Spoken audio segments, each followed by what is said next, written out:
Oke, assalamualaikum warahmatullahi wabarakatuh. Dulur Kediri on the road, sugeng dalu, sugeng siang, sugeng enjing buat dulur-dulur yang sudah klik video ini, matur suwun sangat. Sip, dulur. Setelah berapa ini ya? April, Mei, Juni, Juli, Agustus, September, Oktober. 7 bulan. Kurang lebih sekitar 7 ke 8 bulan lah.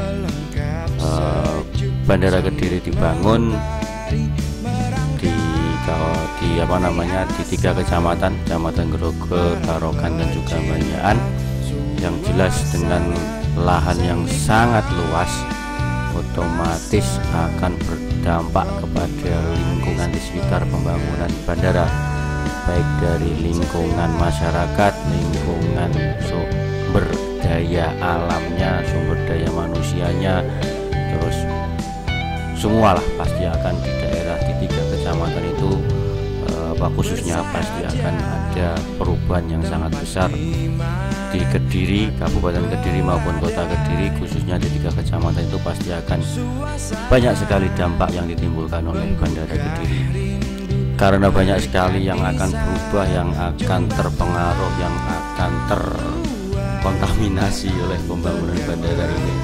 Ini yang jelas perlu ada persiapan dan lain-lain untuk menyambut Bandara Kediri di tahun 2023. Nah, apa saja, terus nanti Kediri akan dijadikan kayak apa, Kediri akan bagaimana ke depannya. Ini saya akan ngobrol-ngobrol dengan calon pemilik Bandara Kediri. Nah, buat dulur-dulur warga Kediri khususnya, atau mungkin yang berkaitan dengan Kediri, ingin tahu ke depan seperti apa Kediri, Kabupaten Kediri, stay tune terus di video kali ini, tonton sampai habis, cekidot, yuk ah. Sampai akhir hari nanti.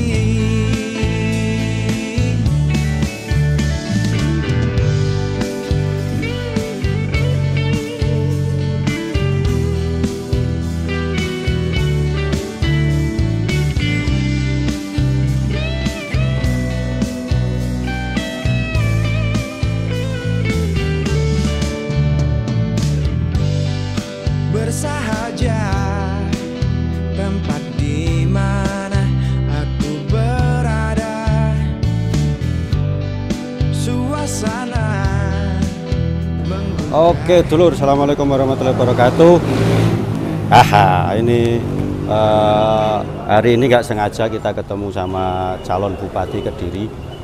Kebetulan calonnya tunggal, itu di belakang lagi makan. Nanti kita tanya-tanya konsepnya seperti apa untuk Bandara Kediri, karena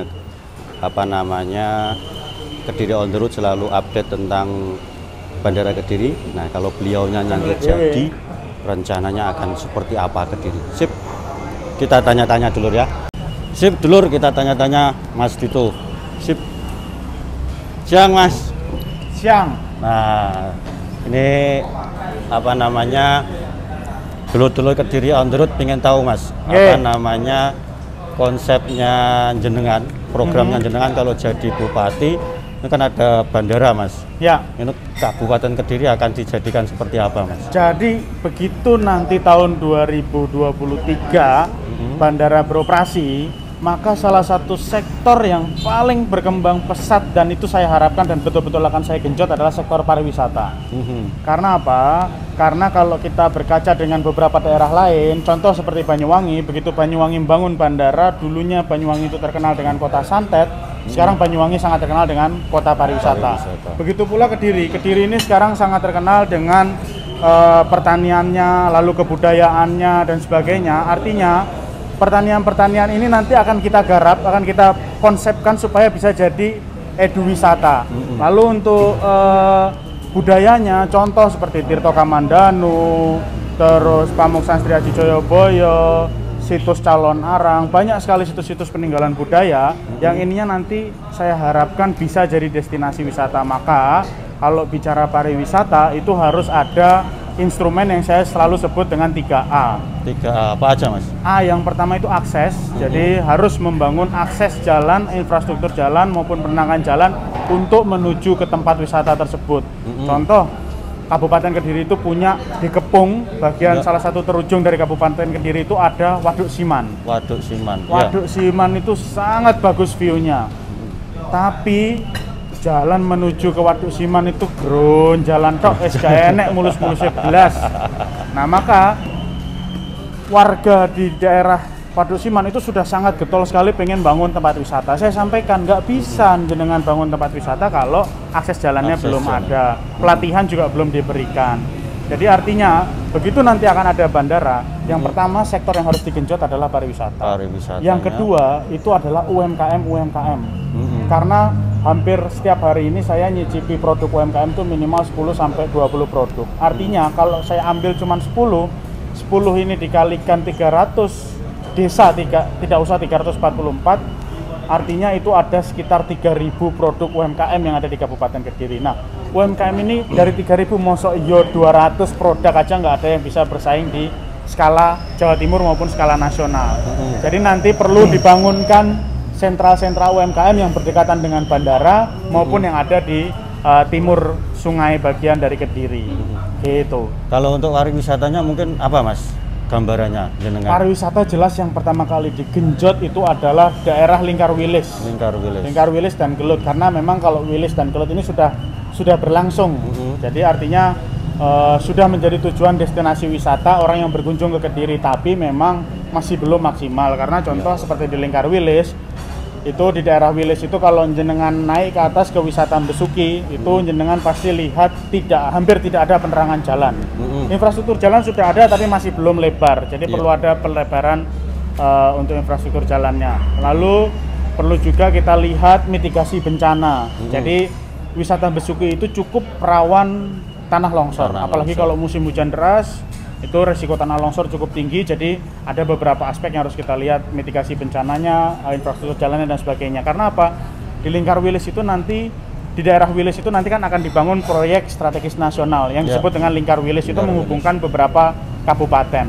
Artinya orang dari bandara itu kalau mau ke kabupaten lain melewati Lingkar Wilis tersebut. Belum lagi nanti ada tol yang dibangun antara Kediri Kertosono, Kediri Tulungagung, Kediri Batu. Jadi artinya begitu dibangun jalan-jalan tersebut, pariwisata ini akan menyaingi sektor pertanian yang ada di Kabupaten Kediri. Gitu. Kalau untuk anunya, Mas, apa? Warga terdampak bandara? Nah, ini untuk khusus warga terdampak bandara, terutama di 3 kecamatan, di 2 kecamatan Tarokan Grogol itu saya nanti pasti akan diskusi dengan pihak terkait supaya minimal keterlibatan warga lokal itu harusnya sampai di angka 60% harus dilibatkan. Jadi artinya mungkin kalau sekarang ini masih proses cut and fill, jadi belum bisa melibatkan warga setempat. Tapi kalau nanti sudah mulai masuk tahapan-tahapan yang dimana warga setempat bisa terlibat, pasti akan kita libatkan. Dan saya sendiri yang akan nanti bicara dengan pihak terkait. Kalau bandara sudah beroperasi, ini ada beasiswa yang akan diberikan khusus kepada siswa berprestasi. Nantinya akan kita berikan beasiswa di SMK penerbangan yang ada di Sidoarjo. Jadi setelah dari SMK tersebut, siswa-siswa ini bisa langsung bekerja di bandara. Nah, yang tidak berprestasi bagaimana? Maka yang tidak berprestasi ini nanti saya akan diskusi dengan Kementerian Perhubungan untuk diberikan pelatihan khusus sesuai dengan stratanya. Jadi kalau lulusan SD pelatihannya apa, lulusan SMP pelatihannya apa, supaya mereka juga bisa bekerja di bandara.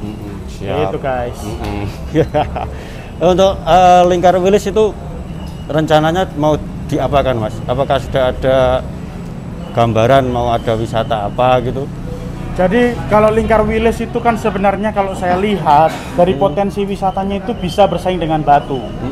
Cuman persoalannya di Wilis ini tidak hanya dimiliki oleh Kabupaten Kediri, dimiliki oleh beberapa kabupaten lainnya. Maka ini nanti perlu didiskusikan dengan kabupaten lain supaya konsep pariwisata tidak tabrakan. Nah, saya belum tahu konsep pariwisata dari kabupaten lain yang ada di daerah sekitar Wilis itu apa. Cuman yang jelas kalau dalam bayangan saya itu minimal Wilis itu harus bisa ngejar Batu Malang. Wah, minimal itu. Keren berarti, Mas ya. Sip, terima kasih, Mas. Mohon maaf ganggu makan siangnya. Sip. See you. Dulur, kita sudah bincang-bincang dengan calon Bupati Kediri. Nanti mau jadi apa? Next video.